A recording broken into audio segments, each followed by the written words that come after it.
I made that imaging, and then James was off the show.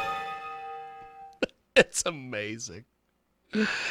Get a hold of us online over there at JiggyJaguar.com. That is JiggyJaguar.com. The place to be, the place to see is, of course, the Sunday radio broadcast, and we thank you for making some time today for being on the big program. And, of course, if you want to see what we are up to, you can always do so over there at JiggyJaguar.com. So let's go to the fantastic Jordan Spear. He is going to be with us here in just a few moments. He has got an incredible band, and we are going to talk about I'm going to butcher this. Burn the Louvre, maybe? The Louvre. The name actually came from a Fight Club quote, but I nicked it off of it's the French Museum. Yeah. Yeah. Well, we have got a great guest. He joins us today here on our big broadcast. Jordan is with us, and he is just got an amazing indie rock band duo, Burn the Louvre, from Canada, or as Ross Long says, Canada. Canada. I love it. Absolutely. Yeah, thanks for having me, James. Really appreciate it. So you have got quite the whole thing here. Tell me a little bit about how you got started doing the music thing. Tell me a little bit about this, brother. Yeah, for sure. So I started out, I was playing, grew up playing the drums because I guess it kind of, I was digging, you turn like 12 or 13, you start digging through your parents' old record collection and getting into all the classic rock bands, everything like that. So I loved Led Zeppelin. So I thought John Bonham was the coolest guy ever, right? So I wanted to play the drums. So I started doing that, played in a bunch of really crummy, high school, college bands, kind of got sick of that. Taught myself guitar at 20 because I had all my own songs, and my brother had a bunch of his own songs. So we started Burn the Louvre together a long time ago, back when I was young. And, he decided he didn't want to do it after we released a couple EPs together. So I kind of found myself sort of out of sorts. So I recorded this album that we just released recently, Silhouettes, kind of by myself with some help from some friends. I had my friend Andrew Ballone from another great indie rock band in Hamilton called Silvertone Hills. He played the guitar and the bass on the record for me. Lead guitar and the bass. And then had my friend Stephanie DeShane sing on one of the tracks with me. And then Mickey Ellsworth just did a phenomenal job producing the whole thing. But it's always the way things work out, right? After I finished recording the album, I got an email from my current guitar player, Sean Cooper. We're a duo now. He was answering an ad, a KJAG ad, where I was looking for musicians. And I honestly thought that I deleted this ad. I forgot to take it down. So I ended up getting this email after we finished recording the album, and we ended up getting together for a beer, hit it off, and then got together to jam the next week. And him and I have been getting together ever since. So we just released this new album this past November, one song at a time. And now we're working on some new stuff right now, and really looking forward to what the next few years hold for this, for sure. That's awesome. We have got a great guest with us today. He joins us live here on our big broadcast, and we have got some incredible music we are going to play here in just a few moments. But before we do that, what is a common myth about independent artists that you hear a lot from folks? A common myth about independent artists. That's a really good question. I feel like I don't know if it's necessarily a myth, but I feel like something that people might not really think about or don't really realize. Even some of those cool indie bands you see at the bars, it's you hear them on the radio, that they seem like they're doing pretty well. Some of these guys have like full-time jobs or part-time jobs or something on the side, just because that's how pathetic the royalty payments are on streaming and everything, right? So it's kind of hard you almost need to have a side hustle while you're doing music. That's one thing I've heard from musicians much more successful than myself have kind of said that they said you almost have to have something else now, which I think is really sad and unfortunate. That you kind of can't focus all your time directly on your art anymore, right? Yes. So like I myself, you know, I've got my own side gig, right? So it's good.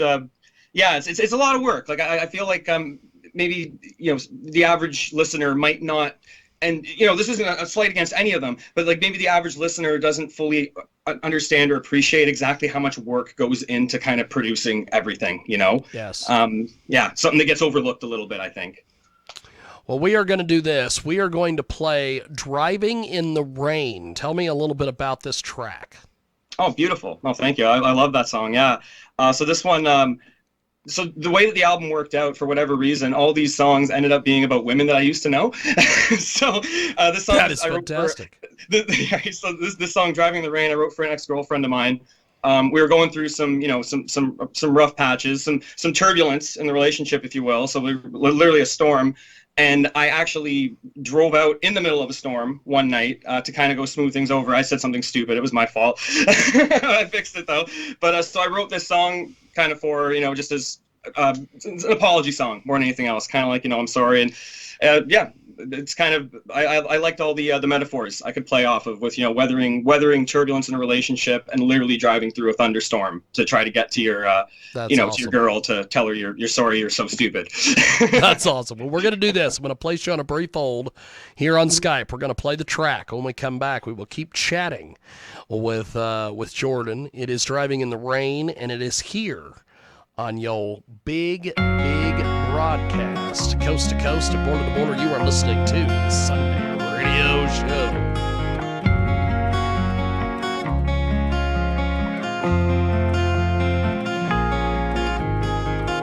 I can feel it coming down, everything is turning gray. The storm ain't coming now, but the sky says it's on its way. Running down the driveway, trying to escape. It's just a little water, oh, it's nothing you can't take. Condescending conversations building in the air. It's falling on my windshield, but I'm too depressed to care. Wipe the sway from my left back to the right. They clear the way and then they creep back out of sight. It's a gloomy day, but it's my favorite drive. Got my life at 10 and 2, drift across the broken lines. Babe, I'm on my way, I swear to God, if you call me that one more time, I'm sorry I was misbehaving. Don't ever call me back, oh honey, please stay on the line. I'm losing grip on the wheel again. I don't know why, but I love driving in the rain. We're locking eyes inside a hurricane, but lately it feels more like driving in the rain. Driving in the rain, driving in the rain. Just waiting on the summertime.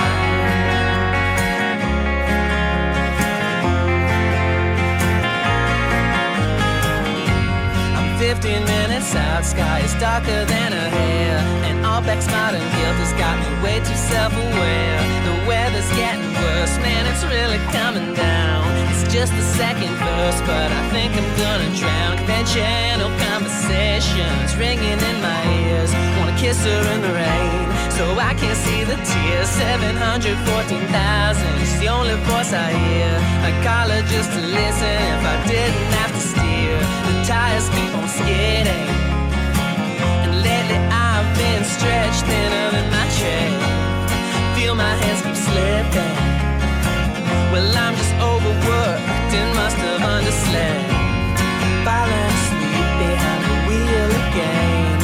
Feel so at peace when I'm driving in the rain. Cranking up the blasket, oh I love the Ukraine. Well, I hate both my jobs, but I love driving in the rain.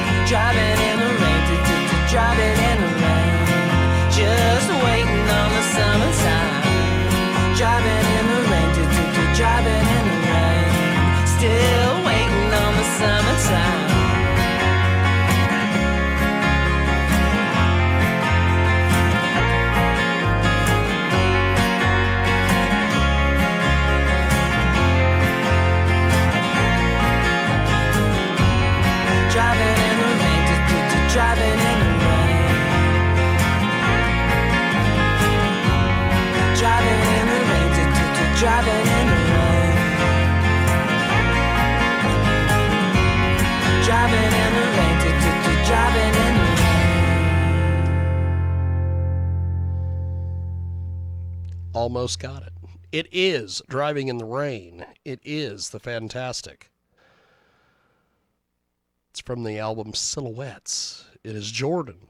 He's back with us here on our big broadcast. He joins us back live here, talking a little bit about this incredible collection of music that he has here. So take me through your songwriting process. What is that like, my man? Mm-hmm. Yeah, no, for sure. It's and not to throw a tired old music cliche out there and just say like it really varies from song to song, but it really does. You know, it kind of depends on the song. Like there were some songs on this album where I had the lyrics written. They came real easy. And then, it just took me some time to figure out, the chord progressions and the music to put to it, right? Where there were other songs. The track Achilles Heel on that record, actually, is a good example of this. I had the chord progression and, the music and the tune worked out. And I was like, oh, this is great, I got something here. And for whatever reason, I was struggling with the lyrics. That song was originally supposed to be about me and my brother growing up as kids. And like it was going to be called Back Shoulder instead of Achilles Heel, but I couldn't figure out a way to fit it in. And then I ended up getting together with my college sweetheart, and then I literally finished the lyrics to this song a few days later. Like it was kind of like the same tune, kind of took a complete 180, and that's what the song Achilles Heel came to be. But it was supposed to be something else. And I had something similar with Silhouettes, the opening track and the title track off the LP. I had the music ready to go for months and just couldn't figure out what to do with lyrics. And then after my first girlfriend and I broke up, that song, within a week, that song was finished. it was sitting there just missing lyrics forever. And it's something. So it's funny how like sometimes and of course, love songs are nice, but that's not what, there's more to life than that. But it's just these songs all just so happen to be love songs, right? But it's funny how like, sometimes it takes, you got to almost wait for inspiration to hit before you know what you want to put down on paper, That is awesome. We have got a great guest to the stage. Jordan joins us here on our big broadcast. He, of course, is got an incredible band, and they join us today from the, as Ross Long likes to say, the country of Canada. And Canada. Yeah. I don't know why Ross does that. I think it's a South Park thing, but Probably, who yeah. knows? Who knows? But every Amazing, time yeah. we have ever interviewed somebody from Canada, he always goes, Canada, ha-ha! I love it. I don't know, but it's great. So Jordan, talk to me about your social media. What is that like with the band and everything that you guys do? Yeah, so you can find us anywhere at Burn the Louvre, Louvre, like Okay. the French Museum. Like I was saying earlier, though, I actually stole the name off of a Fight Club quote. It's in the That's book, but it's not in the fantastic. movie. I absolutely love the movie, though, right? But I think the quote is in the book, so it is just a name. We do not want to burn down any French museums. That is awesome. So everybody knows, but at Fantastic. Burn the Louvre is where everyone can find us. And I'm not particularly huge on the social media. Like I kind of have it. It's more of like a means to an end. Like you kind of gotta have it, I guess, right? Like it's just somewhere else to put your music and put yourselves, where people could find you. I just kind of have it, and I just let it exist and do its thing, and send out. I just let it exist and do its thing. It's like a baby bird that you've released back into the wild, is the Burn the Louvre's social media. So this you brought it up, so let's go ahead and play it. Achilles Heel. Tell me a little bit more about this. Yeah, so Achilles Heel, like I said, originally it was supposed to be a song I was gonna write about my brother and I, and for whatever reason it just like I got together with my ex, and it shifted gears, and the song became about her. So, it was just it's kind of Achilles Heel is like one of those. It's like a fun little like indie folk pop song, and I just felt it had like a good vibe for kind of like the early stages of a relationship when everything's just kind of perfect. And that's really the kind of vibe I was going for with Achilles Heel, where everything's just good, and the name Achilles Heel too. I kind of like that. Everybody has their Achilles heel, and mine was Maya. So like I kind of just worked that in there somewhere. So that's why I called it that. Yeah. That's awesome. Well, we're going to do this. I'm going to place you on a brief hold. We are going to play the track. We'll come back with Jordan. He joins us live here, Achilles Heel, and it is Jiggy Jaguar Experience. Right now. Well, there we were, just standing at the waterside, as happy as can be. Oh, well, I was smitten, just staring in her big green eyes, staring back at me. Oh, we were strolling, my arm around her shoulder, feeling a young, wild and free. Oh, well, my pop told me as you get a little older, everything comes up to speed, boy. Still I could not construe all the things that I would do just to get close to you in the most unfamiliar ways. And she couldn't convey all the things that she might say just to get away and leave that town behind her.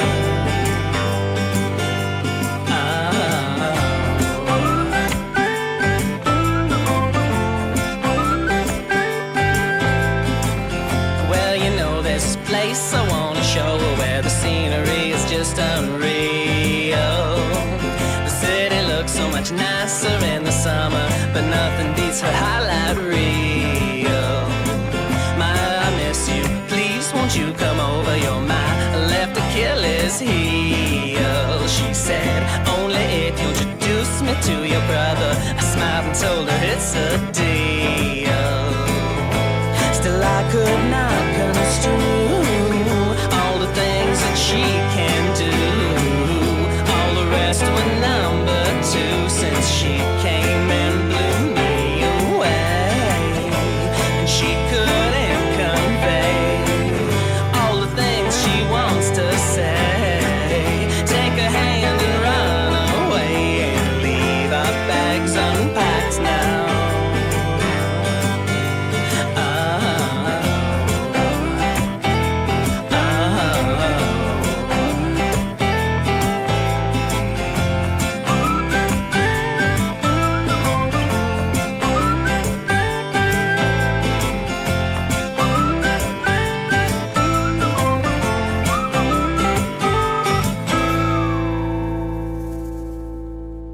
That's Achilles Heel, and it is on your world famous Jiggy Jaguar Radio experience. The fantastic Jordan is back with us here on our big program, talking about his incredible band and some of the different things that they are doing.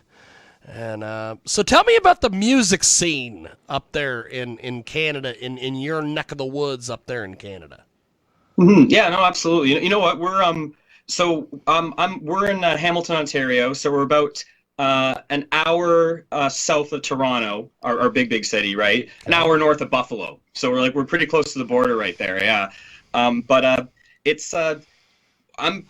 very lucky to be in Hamilton, where we actually do have like a great music community. It's a really great music city. Lots of different kinds of artists. Everyone's really supportive of each other. Like some of my favorite artists are local artists, which is pretty impressive to me, because that's not always the case, where you actually genuinely are a fan of like these other people that you're opening for maybe, or that you're getting you're seeing at other you're seeing at shows and kind of bumping into and whatnot. And it's good. It's a really supportive community. Everyone's real friendly up here, eh? So what is your recording process like, and production process, and bringing the music to life? Mm-hmm. No, for sure. Yeah, that's a great question. No, thank you for asking that. We're actually we're kind of in the middle of sort of starting that whole process over again right now. Now that we've got the other one, now that the album's finally pushed out. So what we did at the last one, what we're going to do this time as well, like Sean and I are working out the songs that we got right now, trying to kind of get everything all fleshed out and figured out, and then going to do some demos. And I've got a little modest little bedroom studio here with my sound panels and everything. Yeah, we're gonna try to record some demos in here just to give us a pretty good idea of what we want to do when we get in the studio. And I'm probably going to be going back in to work with my friend Mickey Ellsworth again, who did the last record that we just produced. I've worked with a bunch of different people kind of like over my 10 years or so, kicking around in the Hamilton music scene up here in Canada, and everybody's great in their own way, and every producer kind of brings something different to the table. But I really vibed with Mickey. We really got along. Like he understood it, and he was just really just a great mentor. If anything, he really taught me how to make a record. Doing silhouettes with him a couple years back when we were putting it together. So I'm definitely going to be going back to work with him again. We think we might do a couple EPs this time, just to kind of break things up and make it, because 11 songs and releasing them one song per month was kind of a lot. So I think we might go back to doing EPs this time, but definitely with Mickey Ellsworth for sure, because he did a fantastic job on this last record. That's awesome. So what are some of your goals for the rest of the year? Yeah, no, for sure. So this, the last, releasing those 11 songs this past year, kind of like one single per month, and then leading up to the grand album release, was a tremendous amount of work to do by yourself, to put it mildly. So I was kind of I had a really exhausting year last year, and kind of just winding down. Obviously still like promoting the album right now and everything, and it's great. But I'm looking forward to having a bit of a quieter year this year while we kind of prep for to get into the studio, hopefully the end of this year, early next year, to start recording the new songs that we've been working on. But other than that, just do a couple small things here and there. Like, it'd be nice to make a couple tweaks to the website now that I finally got time, just to kind of get it. I love our website, and my friend John did a fantastic job on it. I just want to do like a couple small tweaks here and there. We probably should get some more photos done, because I've been using the same two for like the last year or so now. they're great. Hey, photos. If they're good, baby, keep using them is what I say. Right? No? Yeah, thank you. But, just a couple little things I just kind of hadn't had time to do before, with me trying to kind of do everything else all at once. So this year, I think it'd be nice to kind of just get a couple small things ticked off like that, and then just really work on the new songs. Maybe play some more gigs for sure. Looking forward to having a bit of a quieter year while we prep to release more stuff, hopefully in 2024. That's awesome. We have got a great guest with us today. He joins us live here on our big broadcast. So before we let you go, how do people get in touch with you online, social media, the websites, all these things, my friend? Absolutely. So you can find us on the social media at Burn the Louvre, Louvre, like the French museum. So we're at Burn the Louvre for everything there. Our website, www.burnthelouvre.com, where we got a link to our merch there on Bandcamp, where you can find that. We also have a link there. We have our email list on our website. Click the little mailbox icon if you want to sign up for our mailing list. Join Project Mayhem, another Fight Club reference for you there. That we're kind of yes. I'm a little more active on there. I'm not too much of a social media guy. So if you want to join, sign up for the mailing list, that'd be great. I'll send you some free stuff. Other than that, if you want to listen to the music, we're on Spotify, Apple Music, Bandcamp, as I said earlier, like anywhere you want to listen for sure. And fantastic. Obviously, KJAG now. We can add that to the list. So. Yes. Well, you guys are amazing. Thank you for making some time for us today. Thanks for coming on and chatting. And keep us updated, because when you have the next collection of music out, we would love to chat with you, brother. Absolutely. Thanks again for having us, James, and thank you for what you and KJAG do for independent musicians. Really appreciate that. Thank you. Well, I really appreciate it. Jordan, have yourself a wonderful day. We'll talk to you soon. Thank you, homie. You as well, sir. Take care. Thank you, brother. There he goes. So fantastic. Jordan Spear with us today. There he goes. And that is that. That is the Sunday radio broadcast. We're going to take a brief break. If you're watching us on JiggyJaguar.com, thank you. If you're watching us on Twitch, thank you. If you're watching us anywhere, thank you. Find us wherever you find us. If you get us in the fillings in your teeth, do people still do that? They still get us in the fillings in their teeth. We have a big demo that does that. We've got more coming up on the other side.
Or injections or anything like that. I just have a very plump, bubbly butt. Years?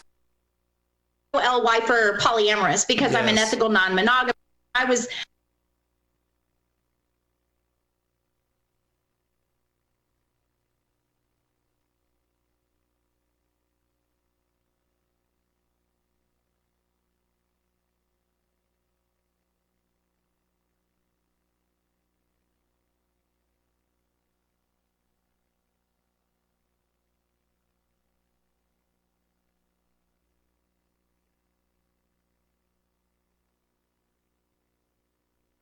KFI News Time is 6:09, and now back to Tom Likas. I'm Suzanne Whatley, KFI News.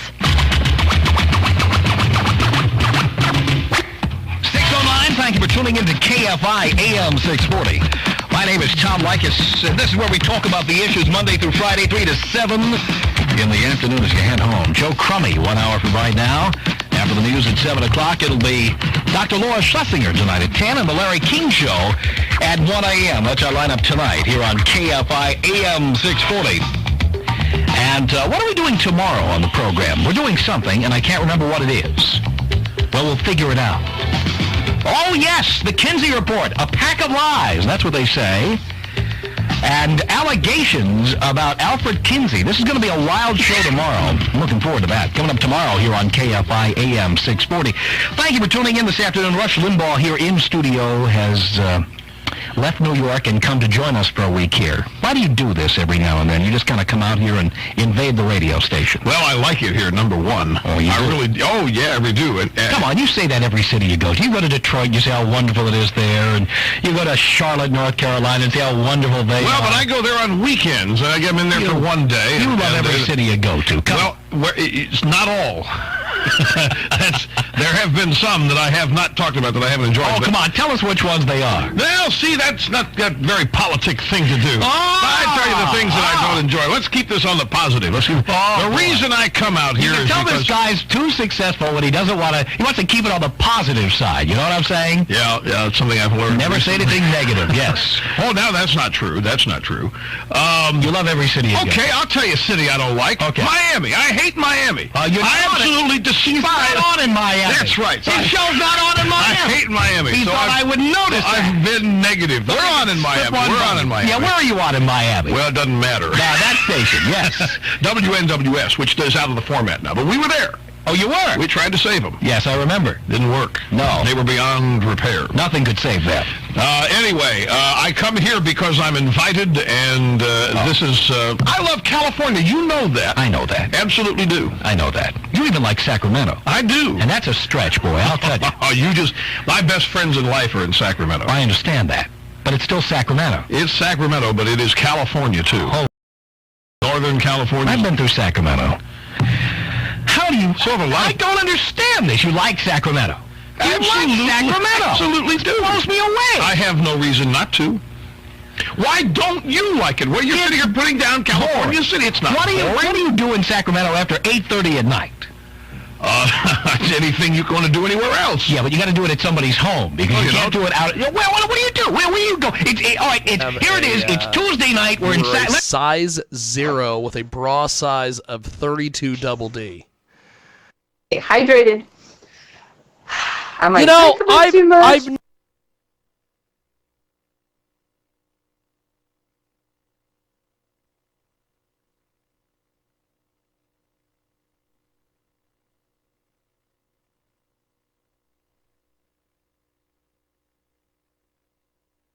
Let's say we're in Sacramento. We're not in L.A. It's 6:12 at night. We're going to go out later on, sometime after 9 o'clock tonight. What are we going to do for big laughs? What do you think I do in Los Angeles after 8:30 at night? Do you think I'm going to comedy clubs? Am I out there looking for Al Goldstein impersonators? So you've made my point. Sacramento's a perfect place for guys like you who don't do anything at night. Those of us who have a life, we don't want to live in a place like that. No, I tell you, I have different tastes and desires, but I'm not a club person. I don't go to movies. I'm not a comedy club type. I don't go to sex shows or any of that kind of stuff. You know, I'm clean and pure as the wind-driven snow, the epitome of morality and virtue. You belong in Sacramento. Wherever I am, I'm at home. You are. Absolutely. So what do? You sit home and count money and watch TV and... I don't have much time. If I start counting money, I don't have much time to watch TV. I understand. Well, we all know that. Seriously, though, what do you do?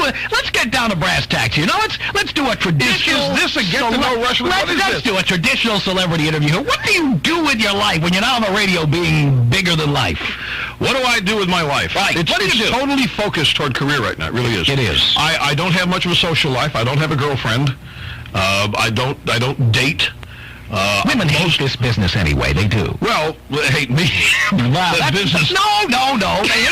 You see, this business is made for the one-night stand. It is not made for long-term relationships because women hate it. Because one day you have to go home and say, honey, we're moving to Cleveland.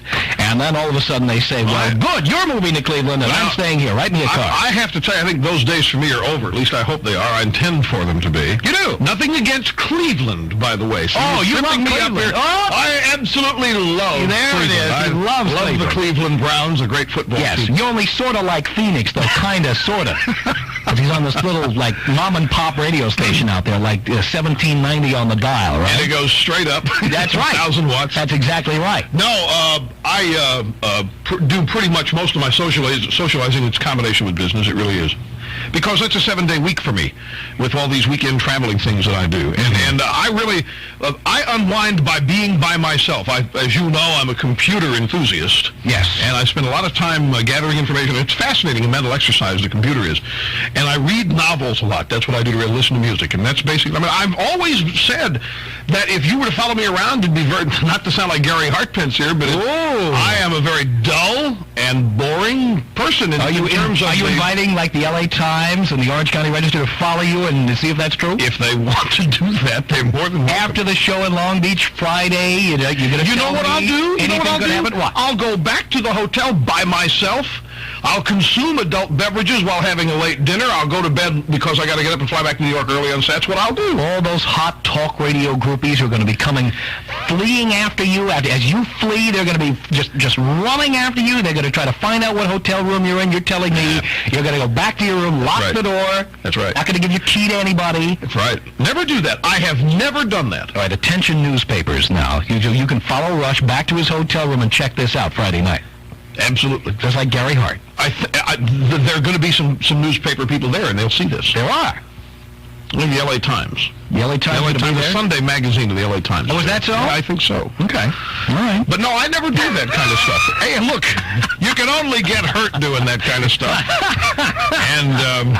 You'll see. Well, no, not if you're like me. I go on the air and I tell everyone I'm a slut, and everybody knows. So if anybody sees me in a compromising position, I say, what did you expect? Well, but you see, I go on the air and say, I am the epitome of morality and virtue, a man with whom you couldn't win. See, if I do the stuff you do, I'm ruined. Well, that's true. Well, unless you told everybody that that's what you did, and then you wouldn't have to worry about it. See, I've got the greatest shtick in the world. I tell people, I'm outrageous. I go to the games. I bang on the glass at the hockey game, and I'm wild. You do. That's I true. do. You've seen that. That's right. Absolutely true. So when people see me out in public, if they see me using less than the cleanest language in the world or holding the big quantities of adult beverages, then nobody gives me a hard time. They say, the guy's out of his mind. The guy's wild. He's crazy. He's gonzo. He's nuts.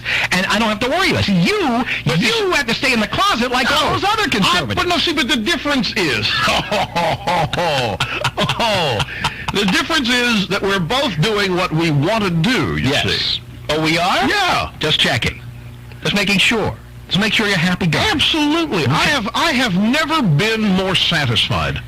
In fact, I'll be honest with you. I'm sitting around thinking, I don't have a girlfriend. I listen to people who are married, all the hassles in their life they have. I think how much money I wouldn't have versus how much I do have. Not being married, not having a girlfriend, not having all those commitments and things. Thinking, I travel 45 weekends a year. Would I be doing that?